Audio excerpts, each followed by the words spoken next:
Hey everyone, before I start, tell me, where are you watching from tonight? I love knowing where you all tune in from. California, Texas, maybe a little town somewhere quiet. And if you enjoy stories like these, don't forget to subscribe and tap that little like button. It helps me keep sharing these late night confessions with you, the ones that remind us how surprising life can still be, even after 58 years of it. All right, here's what happened. It was one of those quiet afternoons where the house feels too big, the kind of day when the ticking clock becomes louder than it should, and the light through the curtains looks like it's been sitting there for hours. My son Daniel had gone out to grab groceries, leaving his friend Evan behind to help move some boxes in the garage. Evan had been coming around for years, polite, dependable, the kind of young man who still says, "Ma'am," without irony. He was 30, I think, tall but unassuming, with a voice that always carried a trace of warmth. He'd been like a fixture in our lives since Daniel started college. I was in the living room that afternoon, folding laundry and half listening to a song from the 70s playing on the radio. It was one of those familiar tunes that makes you pause and smile at nothing in particular. I remember thinking how quiet the house had become lately, the kids grown, my husband away on another long work trip, and for a second that silence felt like a friend and a stranger at once. I didn't hear Evan come in at first. It wasn't until I felt the shift in the air, the faint creak of the floor behind me, that I turned and saw him standing by the doorway. He wasn't trying to sneak up on me. He just looked uncertain, holding his hands in his pockets, like he didn't want to interrupt. "Oh," I said, startled but smiling. "You scared me there for a second." "Sorry," he said softly, his voice low. "Didn't mean to." Daniel said he'd be gone a bit longer, so I thought I'd wait here if that's all right. "Of course," I said, setting down a towel. "You can sit if you want." He nodded and came in quiet, his steps almost cautious. I noticed he looked tired, the kind of tired that's more about life than lack of sleep. His eyes had that distant look, the one I'd seen before in people who carry more than they say. We sat there for a while, him on the couch, me in the armchair. The radio hummed softly, and the afternoon light painted the furniture in golden streaks. "You ever get days," he said finally, "where everything just feels stuck?" I looked at him, more than I'd like to admit. He smiled faintly, like that answer meant something to him. We talked a bit, about work, about how strange it feels when life slows down and you're not sure what comes next. I told him about the garden, how I've been trying to grow tomatoes and only managing to raise a family of weeds. He laughed, and I remember thinking how his laugh filled the room just right, not too loud, not forced, just warm. Then there was a quiet moment. Not the awkward kind, but the kind that asks to stay a little longer. I could feel his presence, calm but attentive, like he was really listening, not just to my words, but to everything I wasn't saying. It struck me then how rare that kind of attention had become in my life. When you're younger, people see you, they notice you, ask about you. But somewhere along the way, as years pile up and the world gets busier, you start to fade into the background. People stop seeing you as someone still learning, still capable of surprise. Evan looked at me differently that day. Not like a friend's mother, not like someone's wife, but like a person. Just a woman, sitting there in the light of a late afternoon, trying to find meaning in small talk and sunbeams. I asked him if he wanted some tea, mostly to break the stillness before it turned too intimate. He said yes, and followed me to the kitchen. I could hear his footsteps behind me, steady and unhurried. It's strange, the things you notice when the house is quiet, the rhythm of shoes on wood, the clink of mugs, the soft hum of the kettle. When I turned around, he was there again, closer than before, watching me with an expression that wasn't bold or inappropriate, just curious, like he was trying to understand something. "You've got a really peaceful house," he said. I smiled. It's peaceful because it's mostly empty these days. He leaned against the counter. I don't think that's a bad thing. Sometimes it's not, I said. Sometimes it's just quiet. We stood there, the kettle whistling softly between us, steam curling up like something alive. There wasn't anything to explain or define, just a moment suspended in time, where two people found a small understanding in the spaces life leaves behind. I handed him his tea, our fingers brushing lightly. It was nothing, really, but something about it lingered. Not romance, not confusion, just awareness. Of age, of presence, of being seen. We went back to the living room, talked about small things, the kind of things that mean more than they sound. By the time Daniel came back, the sunlight had shifted to amber, and the house felt different somehow, as if something quiet but important had passed through it. Later, after they left, I stood by the window with my tea going cold in my hand, thinking about how life never truly stops surprising us.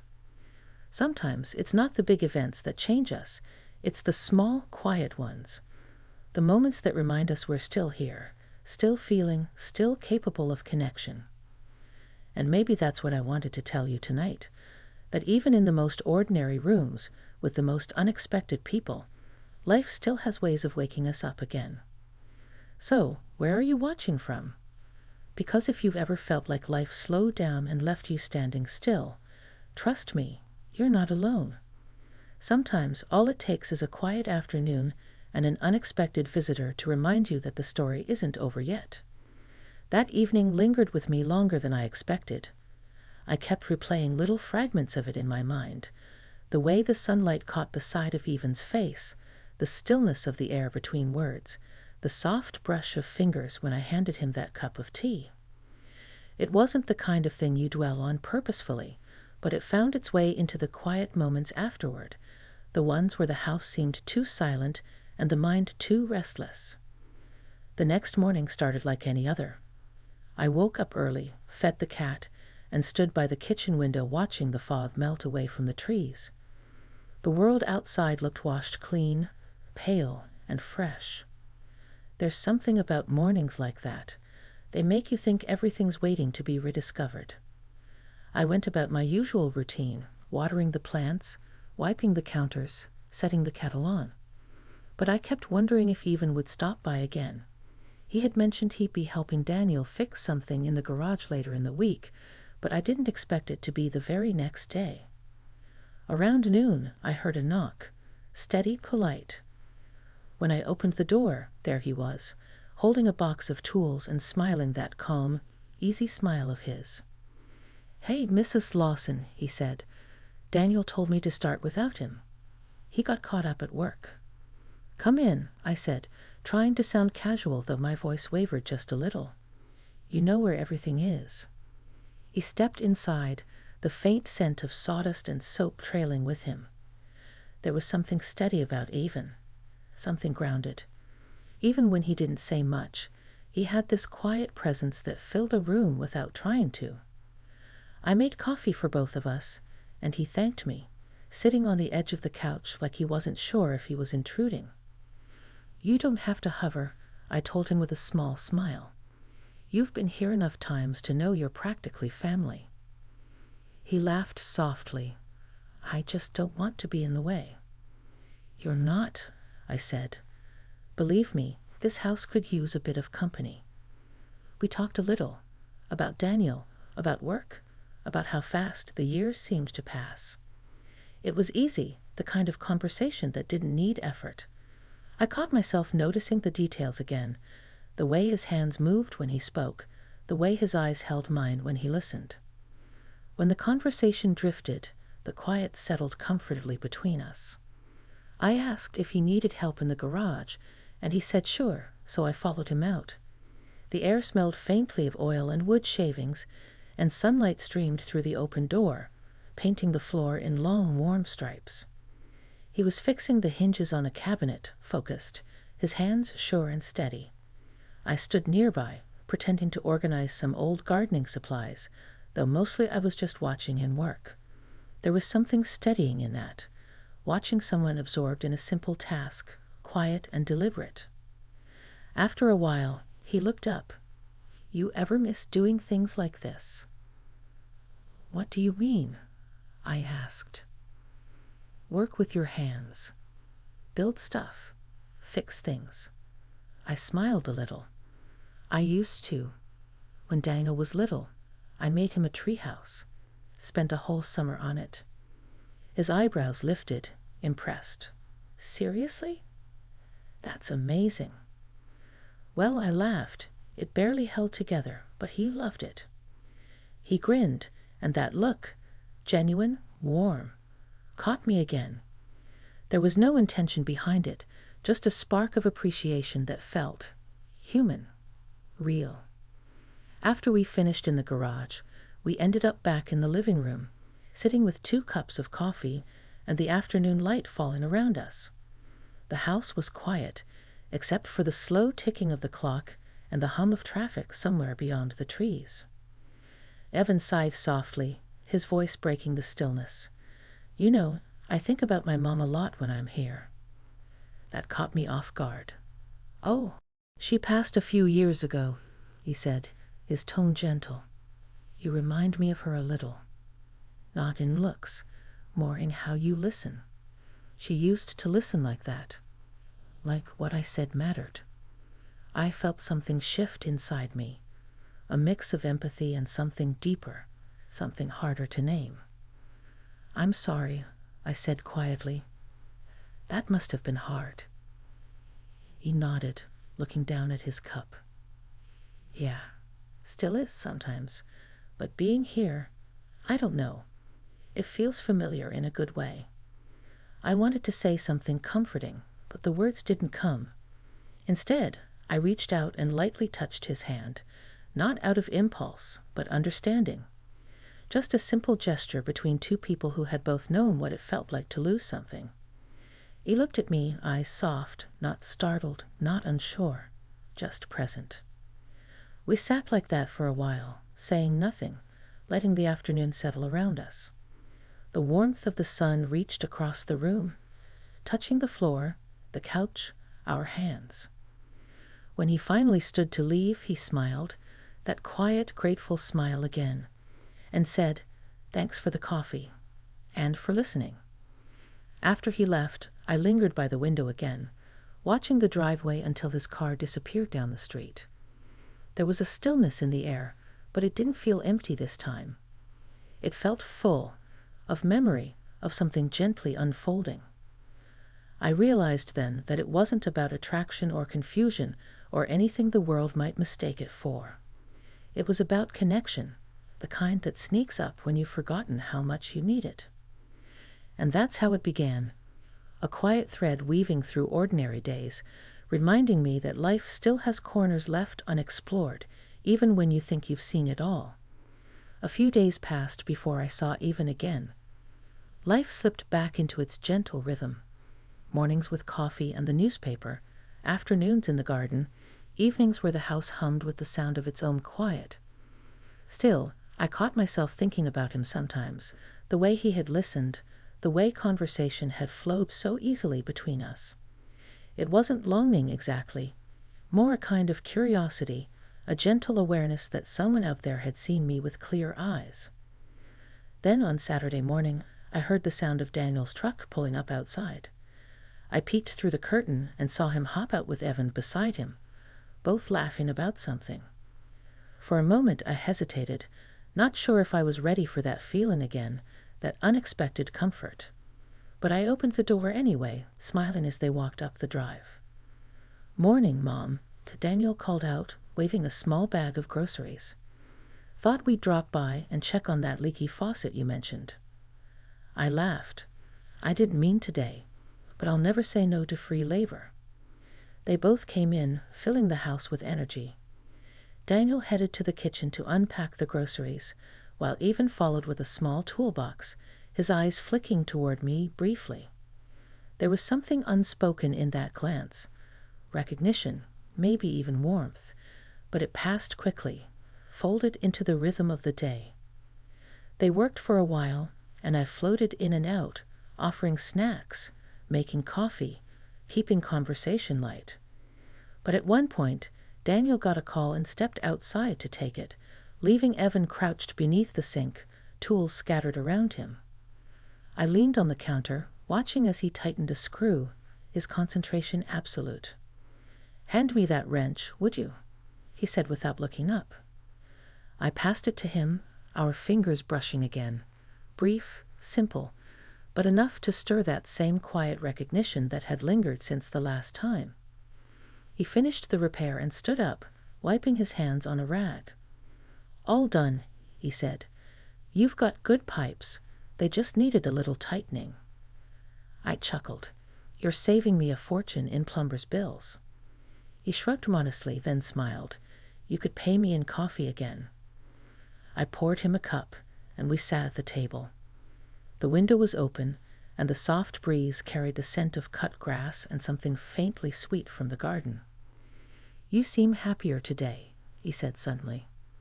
I blinked. "Do I?" "Yeah," he said, watching me. "Last time, you seemed a little, I don't know, distant, like your thoughts were somewhere else." I smiled faintly. Maybe they were. I think sometimes it takes a while to notice what you've been missing. He nodded, thoughtful. "I get that." There was something grounding in his quietness, a steadiness I'd grown to appreciate. For years I'd been surrounded by noise, work, family, schedules, and now, in this stiller phase of life, his calm felt like an anchor. Daniel came back a few minutes later, and the spell of that small, peaceful moment broke. They packed up their things and said goodbye. As the truck pulled away, I stood in the doorway again, the afternoon sun spilling across the porch. But that wasn't the end of it. Later that evening, as twilight settled, I heard a soft knock at the door. When I opened it, Evan stood there alone. He looked a little hesitant, almost uncertain. "Hey," he said quietly. "I left my jacket here earlier, I think." I nodded, inviting him in. "It's on the chair. I'll grab it for you." But when I turned, he spoke again, voice lower this time. "You don't have to rush. I don't mind waiting a bit." Something in the way he said it made me pause. It wasn't suggestive, not even bold, just sincere, like he wanted to linger in a place that felt safe. So we sat again without pretense. The lamps were on, casting warm light across the living room. Outside, crickets had started their evening song. He talked about his week, about work, about how fast everything seemed to change. And I told him how strange it feels watching your own life slow down while the world keeps spinning faster. At some point, the conversation faded into comfortable silence. He looked at me, then really looked, not as a friend's mother, not out of politeness, but with something deeper, an understanding that went beyond words. "You know," he said softly, "you make it easy to talk about things I usually keep to myself." I smiled at that, though my chest felt tight with something I couldn't name. Maybe it's because I've had a lifetime of practice listening. He laughed gently. That must be it. It wasn't the kind of moment that needed to lead anywhere. It just was. A quiet crossing of paths, two people from different seasons of life finding calm in each other's company. When he stood to leave, I walked him to the door. The night air was cool, brushing softly against my skin. "Thank you," he said, his voice almost a whisper, "for letting me stay a bit." "You're always welcome here," I said. After he left, I stood at the doorway, the sound of his car fading down the street, and felt something stirred inside me. Not loneliness, not longing, but a gentle kind of awakening. The realization that connection doesn't have an age limit. That sometimes life surprises you not with grand gestures, but with quiet moments that remind you you're still alive, still capable of being moved. And as I turned off the lights and walked back through the empty house, I couldn't help but feel that something was shifting. Slow, quiet, and inevitable, like the tide coming in after a long, calm sea. The days that followed unfolded like soft echoes of everything that had come before, quiet, steady, unhurried. There wasn't a moment where something sudden happened, no grand revelation, no confession waiting to be spoken. Just small gestures that lingered longer than they used to, familiar voices that carried new weight, silences that seemed to say more than words could. A week later, Daniel called to tell me he'd be out of town for a few days on a work trip, and I remember feeling that mix of pride and loneliness that comes so naturally to parents when their children move firmly into their own lives. The house, once again, felt too still. It was late afternoon when I heard the knock. I already knew who it was. There was something about the rhythm of it, soft and patient, that felt unmistakable. I opened the door to find Evan standing there with a small basket of apples. "Brought these from my dad's place," he said. "They're too good not to share." I smiled and stepped aside to let him in. The air carried that crisp scent of early fall, the kind that makes you want to slow down and notice things. We sat at the table, the same one we'd shared countless cups of tea and coffee over, and the conversation came easily again. He told me about his new job offer, something out of state, an opportunity he couldn't ignore. I felt that small twist inside me, the kind you don't expect until it's there. "That's wonderful," I said, meaning it. "You deserve it." He nodded, his eyes drifting toward the window, the trees swaying gently outside. "I don't know why it's hard to feel happy about it," he said quietly. "Maybe because some places start to feel like home when you least expect them to." For a while, neither of us said anything. The only sound was the faint hum of the refrigerator, the rhythm of our breathing, the soft creak of wood beneath our chairs. "Sometimes," I said finally, "it's not the place you'll miss, but the people who remind you you're part of it." He looked at me then, that long, searching look that had become so familiar. There was gratitude in it, and something else too, something fragile but steady. "I don't think I'll forget this house," he said. "Or you." The words landed softly, without weight or expectation, just truth. I stood to pour us both some tea, more for something to do than thirst. The kettle began to whistle, and the sound filled the small kitchen like a memory. I handed him a cup, our fingers brushing once again, this time lingering just long enough for acknowledgement.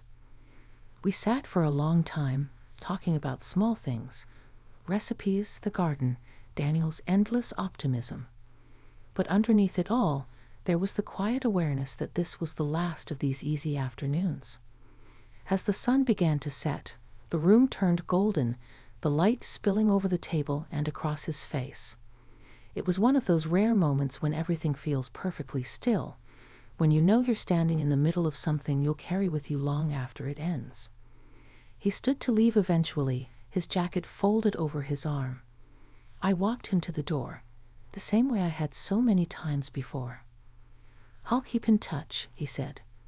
"You'd better," I replied, smiling though my throat felt tight.